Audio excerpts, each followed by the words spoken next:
तो आइए हम लोग अब रड का उसके इक्वेटोरियल पॉइंट के अबाउट इलेक्ट्रिक पोटेंशियल को फाइंड करने जाते हैं जी। ध्यान दीजिए, हमारे पास एक यूनिफॉर्मली चार्ज रड है जिसका लेंथ कितना है, एल है।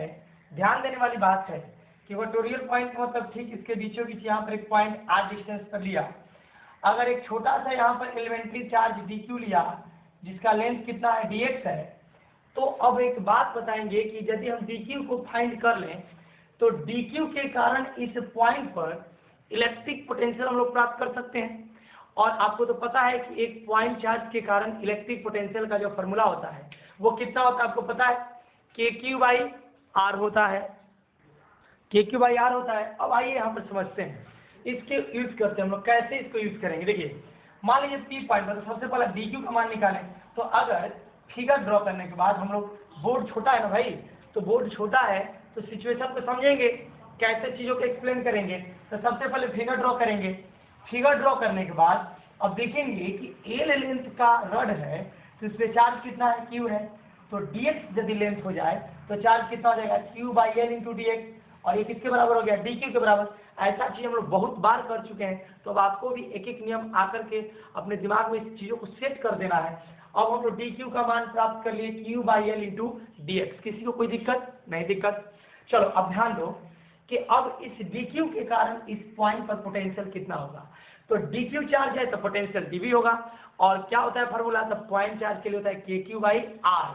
तो यहाँ पर हो जाएगा डी क्यू के डी क्यू बाई, अब आर के बदले डिस्टेंस, क्योंकि यहाँ का डिस्टेंस आर है और यहाँ से यहाँ तक एक्स है, तो ये distance root under x square plus r square. So potential at point P due to d q dV is equal to k d q by root under r square plus x square, root under r square plus x square.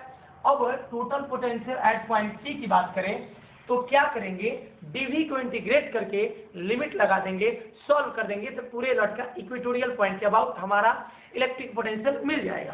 तो चलो हम लोग आगे बढ़ते हैं भाई। अब DV को इंटीग्रेट किया, डीवी का वैल्यू है k d q by root under r square plus x square, इसको लिख दिया, कोई दिक्कत, नो दिक्कत। चलो अब लिमिट की बात करते हैं। तो हमने रड का इक्वेटोरियल पॉइंट के अबाउट जब निकाला था तो क्या किया था, हाफ लिया था, इधर माइनस इधर प्लस, तो प्लस वाला प्लस एल बाई टू और इधर माइनस एल बाई टू, तो लोअर लिमिट लगा दिया माइनस एल बाई टू और हाई मतलब अपर लिमिट लगा दिया प्लस एल बाई टू।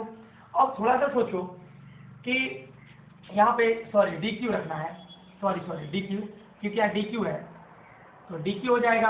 अब डी क्यू का वैल्यू आपको पता है Q by L into D x है, तो डी क्यू का value Q by L into D x कर दिया, तो अब के क्यू बाई एल तो यहाँ साइड हो गया। अब आ गया d x by root under r square plus x square, यहाँ तक से किसी को कोई दिक्कत नहीं होना चाहिए, लिमिट वही रहेगा माइनस एल बाई टू से प्लस एल बाई टू, किसी को कोई दिक्कत नहीं होना चाहिए यहाँ तक, जहाँ तक मैं उम्मीद करता हूँ। अब ध्यान देना, यहाँ से जब इस तरह के इंटीग्रेशन आए तो इसको सॉल्व करने का सबसे आसान तरीका होता है कि कुछ मान लिया जाए। तो मानने के अकॉर्डिंग ऐसा माना जाए कि एक रिजल्ट हमें मिले। तो चलिए हम लोग मानने की बात करें तो let x is equal to r tan theta मान लिया, एक्स इज इक्वल टू क्या मान लिया, आर टेन थीटा मान लिया। अब इसको डिफरेंशिएट कर देंगे तो d x is equal to r sec square d theta, r sec square d theta. अब थोड़ा सा समझना बेटा कि अब डी एक्स का मान आर सेक स्क्वायर थीटा, तो r sec square theta d theta लिख दिया, और एक्स का मान, तो एक्स का मान यहाँ रखेंगे, तो एक्स का मान यहाँ रखेंगे तो r square tan square theta होगा, तो वही चीज यहाँ क्या हो गया, r square tan square theta हो गया। अब समझना, आप अच्छे से समझना कि अगर बेटा हम यहाँ से ये वाला चीज कुछ इस तरह से है, ये वाला चीज कुछ इस तरह से है कि ये के क्यू बाई एल है और ये r sec square theta d theta, sec square theta d theta divided by यहाँ पे आर स्क्वायर को कॉमन ले लें तो अंदर बचेगा one plus tan square theta, और one plus tan square theta जो होता है सेक स्क्वायर थीटा होता है, one plus tan square sec square theta, तो आर स्क्वायर का रूट हो गया आर और सेक स्क्वायर का रूट हो गया सेक, तो यहाँ से सेक थीटा कटा, सेक थीटा बचा, आर से आर कट गया, हमारे पास जो रिजल्ट आ गया v equal to k q by L integration sec d theta d theta minus L/2 से प्लस L/2। अब हम क्या करेंगे, यहाँ पर ये स्टैंडर्ड रिजल्ट है, इसके इंटीग्रेशन को लिखेंगे, फिर लिमिट को पुट करेंगे और आगे हमारा क्या हो जाएगा, रिजल्ट प्राप्त होगा। तो चलिए आप यहाँ तक कंप्लीट करिए तो हम आगे बढ़ते हैं। तो आइए अब ध्यान से देखिए, इसका इंटीग्रेशन को हम लोग क्या करेंगे, यहाँ पर लिखेंगे। तो ये एक स्टैंडर्ड रिजल्ट है यहाँ पे KQ by log sec theta plus tan theta, upper limit L/2 और लोअर लिमिट -L/2। अब ध्यान देने वाली बात है कि अब फिगर के अकॉर्डिंग चलें तो टेन थीटा, तो थीटा बराबर यहाँ टेन दिया हुआ है, सेक दिया हुआ है, तो टेन निकालेंगे तो थीटा के सामने वाला परपेंडिकुलर, अब बगल वाला होता है बेस, तो सामने हो गया x, बगल हो गया r। अब टेन थीटा बराबर हो जाएगा x/r। और सेक की बात करें तो सेक थीटा बराबर होता है h/b, हाइपोटेन्यूज बाई बेस, तो बेस हो गया r और हाइपोटेन्यूज का root under x square plus r square. तो यहाँ पर इस वैल्यू को यहाँ पर root under r square plus square by r लिख दिए। अब सेक थीटा के बदले ये वाला वैल्यू को यहाँ पे और ये वाला टेन थीटा के बदले x/r को पुट किया, और जब लिमिट को पुट करेंगे तो यही हमारा फाइनल रिजल्ट आएगा। इस तरह से अगर आपको एग्जाम में पूछता है कि electric potential due to uniformly charge rod at its equatorial point, तो आपको पूरे डेरिवेशंस को अच्छे से लिखना है। अब आगे के हम लोग कैलकुलेशन करेंगे, अच्छे से उतारिए। आइए अब हम लोग एक छोटा सा एक बेहतरीन और बहुत ही इंपॉर्टेंट कंसेप्ट को डिस्कस करने जा रहे हैं। खूब बढ़िया से देखिए, लाइफ में कभी हताश नहीं होना है और खूब अच्छे से पढ़ते रहना है। और एक बात याद रखना है कि जिंदगी में हिम्मत तो हारना नहीं, और एक जिद होनी चाहिए आपको किसी भी मंजिल को पाने के लिए। तो चलिए हम लोग एक बात आपको बता दें कि यहाँ पर जो डिस्कस करने जा रहे हैं, यहाँ रिंग का कंसेप्ट है, और रिंग के कंसेप्ट में हम लोग सबसे इम्पोर्टेंट चीज़ सीखेंगे कि हम लोग जो है केस फर्स्ट जो स्टडी कर रहे हैं, इसको अच्छे से सीखेंगे। At the centre of ring, at the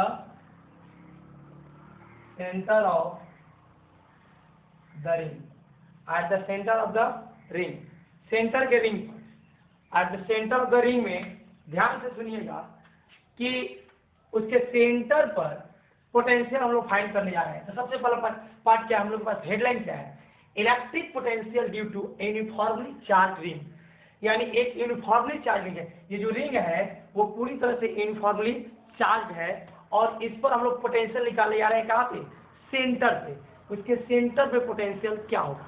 अब सोचो थोड़ा सा, सबसे पहला काम कि से चार्ज कैसा, वो यूनिफॉर्मली चार्ज है, टोटल चार्ज कितना है Q। हमने क्या किया कि उसके सेंटर से उसके सरकमफ्रेंस पर, उसके जो ये वाला पार्ट है, इस पार्ट पे मैंने एक छोटा सा एलिमेंट्री चार्ज DQ लिया। मैंने एक छोटा सा एलिमेंट्री चार्ज क्या लिया, DQ लिया।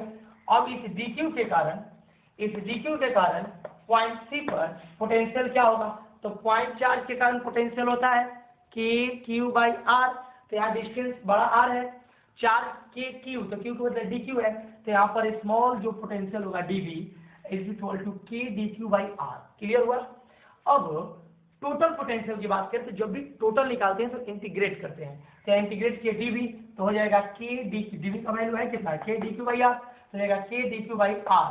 अब DV के इस वैल्यू को यहाँ पर हमने उतार दिया, तो अब KdQ, तो K कांस्टेंट है बाहर आ गया, R कांस्टेंट है बाहर आ गया, तो मतलब इसको हम एक टर्म आगे बढ़ा दें तो एक टर्म इसमें आगे बढ़ा दें तो K कांस्टेंट बाहर, R कांस्टेंट बाहर, KQ कांस्टेंट, तो K जो हम लोग 1/4πε0 जिसका वैल्यू 8.989 × 9 न्यूटन मीटर स्क्वायर पर कूलम इसका जो लिए हैं, जिसको अप्रॉक्स 9 × 10⁹ न्यूटन मीटर स्क्वायर पर कूलम स्क्वायर लेते हैं, वो 1/4πε0 एक कांस्टेंट होता है, और वो कांस्टेंट बाहर निकालेंगे, और रेडियस तो पूरी जगह रिंग का सेम होगा, तो भी कांस्टेंट हो गया, तो वही डिस्टेंस सेम होने के कारण ये K और R बाहर आ गया, तो अंदर हमारा बचा DQ, और DQ का इंटीग्रेशन कितना होगा Q। तो फाइनल रिजल्ट हमारा आ गया सेंटर पर पोटेंशियल KQ/R। एक VVI रिजल्ट है जिसको आपको अच्छे से क्या करना है, याद रखना है। अब एक नोट देखेंगे, अगर even for non uniform distribution of charge on ring, अगर रिंग पर चार्ज का डिस्ट्रीब्यूशन जो नॉन यूनिफॉर्मली हो, तो भी हमारा एक्सप्रेशन वैलिड रहेगा। ये हमारा एक्सप्रेशन क्या रहेगा, वैलिड रहेगा। इसे आप अच्छे से उतारिए। तो हम अगला केस 2 में चलते हैं। अब हम लोग केस 2 की बात करें तो रिंग है, तो अब रिंग है तो रिंग के एक्सियल पॉइंट, एक्सियल पॉइंट मतलब सेंटर से ऐसे मान लीजिए हमारे पास रिंग है, तो रिंग के सेंटर से ये जो डिस्टेंस होगा, तो वहाँ से मान लीजिए कि रिंग है, तो मान लीजिए कि सपोज कीजिए कि ये रिंग है, ये रिंग है, तो रिंग का ये जो पार्ट हुआ, तो इसके अंदर से ये वाला पॉइंट पर जहाँ मान लीजिए यहाँ पे सोचिएगा, अब यहाँ पे हम लोग पोटेंशियल निकालेंगे, तो पोटेंशियल निकालेंगे तो सोचने वाली बात है कि यहाँ से ये डिस्टेंस, यहाँ से सब जगह से डिस्टेंस क्या होगा, सेम होगा। कहने का मतलब कि ये जो डिस्टेंस है वो सब पॉइंट से, रिंग ऐसे नहीं है, रिंग आपके सामने ऐसे होगा, ये तो 2D हो गया ना बोर्ड पर रख दिए तो ऐसे रिंग है, तो रिंग के ये रिंग है, तो रिंग के ऐसे हम लोग निकालेंगे, तो ये जो डिस्टेंस होगा, जो पॉइंट लेंगे वो सेम होगा, यानी ये जो डिस्टेंस है, ये डिस्टेंस सारा डिस्टेंस क्या होगा, सेम होगा। अब समझने वाली बात है कि हम लोग एक्सियल पॉइंट के अबाउट रिंग का कैलकुलेशन करने जा रहे हैं, तो ध्यान देना कि सबसे पहले एलिमेंट्री चार्ज dq लिया, अब dq के कारण इस पॉइंट P पर पोटेंशियल जो होगा वो क्या होगा, k dq by root under, अब ये r है, ये x है, तो ये क्या हो जाएगा root under x square plus r square, तो ये डिस्टेंस हो गया। अब नेट पोटेंशियल की बात करें तो पूरे टर्म को इंटीग्रेट कर देंगे, तो dv का वैल्यू इतना है तो इतना लिख दिए। अब सोचने वाली बात है कि k कांस्टेंट है, अब ये डिस्टेंस क्यों कांस्टेंट हुआ, तो सोचने वाली बात है, ये जो डिस्टेंस है, ये डिस्टेंस ये पूरे पार्ट से, जैसे रिंग है, तो मैंने फिर से बताया कि जिस पॉइंट पर निकालेंगे वहां से डिस्टेंस चारों तरफ क्या होगा। आपको ये जो सोच रहे हैं कि ये पार्ट आगे और ये पार्ट पीछे, नहीं, ये पूरा पार्ट ऐसे है, मतलब ये पूरा पार्ट ऐसे है, अब ऐसे है तो यहाँ एक पॉइंट है, तो यहाँ से सब जगह इस पॉइंट से डिस्टेंस आपस में क्या होगा, सेम होगा। आप एक हाथ में रिंग ले लेना या एक चूड़ी ले लेना, चूड़ी के गोल रख करके वहां से एक पॉइंट पर से डिस्टेंस मेजर करना, क्या वो सारा डिस्टेंस सेम होगा या नहीं, सोचना, देखना वो सेम होगा।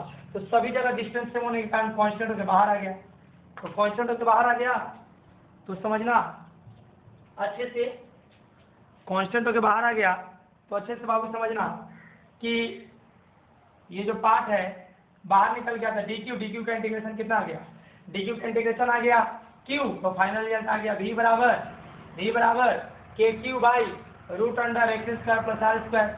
अब same expression is used for non uniform distribution of charge on ring. अगर हमारा नॉन यूनिफॉर्म डिस्ट्रीब्यूशन भी हो चार्ज का, तो यही एक्सप्रेशन याद रखना कि रिंग के सेंटर पर kq बाई आर, रिंग के एक्सिस मतलब एक्सियल पॉइंट के about potential kq by root under x square plus r square, result याद होता है। अच्छे से उतारिए, तो अगला डेरिवेशन करते हैं। आज का लास्ट जो हम लोग का पोटेंशियल का डेरिवेशन है उसको हम लोग सीखने जा रहे हैं। ध्यान देना, electric potential due to uniformly charge disc, ये हमारा एक डिस्क है, अब डिस्क है तो डिस्क में एक एलिमेंटल रिंग को हम लोग क्या करेंगे, कट करेंगे, और रिंग का जो रेडियस है उसको हम लोग क्या मान लिए, y मान लिए, तो रिंग का रेडियस y मान लिए। तो अब समझने वाली बात है कि डिस्क का रेडियस r है, रिंग का रेडियस y है, और एक्सियल पॉइंट के अबाउट हम लोग रिंग का पढ़े हुए हैं kq by root under x square plus r square, तो यहाँ पर r का मान y है, तो अब इस रिंग का पोटेंशियल निकाल लेंगे। तो सबसे पहला काम, ध्यान देने वाली बात है, खूब प्यार से सीखना कि आपको यहाँ पर दिया हुआ है कि डिस्क का सरफेस चार्ज डेंसिटी, ये जो दिया हुआ है सरफेस चार्ज डेंसिटी जो दिया हुआ है, इसको हम लोग लिख सकते हैं कि charge on elementary ring, elementary ring पर चार्ज कितना होगा। तो सबसे पहले surface charge density equal to dq by d a, by cross करेंगे तो dq equal to sigma into d a. अब डी ए की बात करें तो रिंग की एरिया निकालेंगे तो लेंथ इंटू ब्रेथ, तो लेंथ हो जाएगा 2 पाई वाई, तो सिग्मा इंटू 2 पाई वाई, और चौड़ाई ये जो पेंट किया हुआ पार्ट है, इस पार्ट का, ये पार्ट का जो इस पार्ट का जो ब्रेथ है वो कितना है, dy है, तो 2 pi y into d y. Due to elemental ring electric potential at point P, अब इस एलिमेंटल रिंग के कारण इस पॉइंट P पर पोटेंशियल कितना होगा।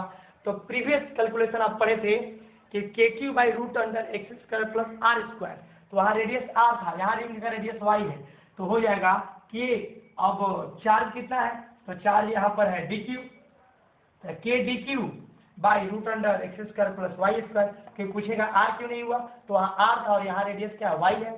अब डी क्यू का वैल्यू यहाँ पुट कर दिया, डी क्यू का value sigma 2 pi y into d y, तो k into sigma 2 pi y into d y divided by root under x square plus y square.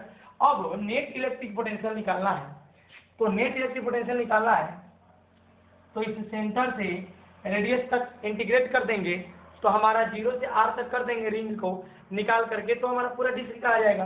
तो net electric potential at point P due to disc is v integration dv। अब dv का value कितना है, इतना मैंने उतार दिया, ये वाला चीज मैं उतारा, लिमिट लगाया 0 से r। अब k का वैल्यू तो आपको पता है, k का वैल्यू 1/4 पाई एप्सिलॉन नॉट होता है, तो k का वैल्यू 1/4 पाई एप्सिलॉन नॉट उतार दिया। अब sigma 2 pi y into d y by root under x square plus y square. अब ध्यान दीजिए बेटा, यहाँ पे सिग्मा देखिए, सिग्मा का वैल्यू यहाँ से पुट कर दिया। अब देखिए पाई से पाई कट गया, 2 जा कितना हो गया 4। तो अब हमारा जो रिजल्ट आएगा वो इस तरह से आएगा कि सिग्मा बाई 2 एप्सिलॉन नॉट को मैंने बाहर कर दिया कांस्टेंट होने के कारण, इंटीग्रेशन 0 से r y dy by root under x square plus y square. और इसका जो होता है इंटीग्रेशन, अब याद रखना standard equation sigma 2 pi epsilon not हो जाएगा root under x square plus y square, और यहाँ लिमिट 0 से r, और r के यहाँ पुट कर देंगे तो हमारा रिजल्ट आ जाएगा sigma 2 epsilon not root under x square plus r square, फिर minus root under x square plus 0 का स्क्वायर, क्योंकि y का मानने के बाद r रखेंगे तो बाद 0 रखेंगे। अब यहाँ से एक्स स्क्वायर का रूट बाहर आ जाएगा, तो फाइनल रिजल्ट हमारा आ गया sigma by 2 epsilon not root under x square plus r square minus x। This is the electric, ये जो रिजल्ट है electric potential due to uniformly charge disc. इसको अच्छे से क्या कीजिएगा, याद कीजिएगा, खूब मन लगा करके नोट्स को डिराइव कीजिए, पढ़िए। आज की कहानी हमारी समाप्त होती है। धन्यवाद।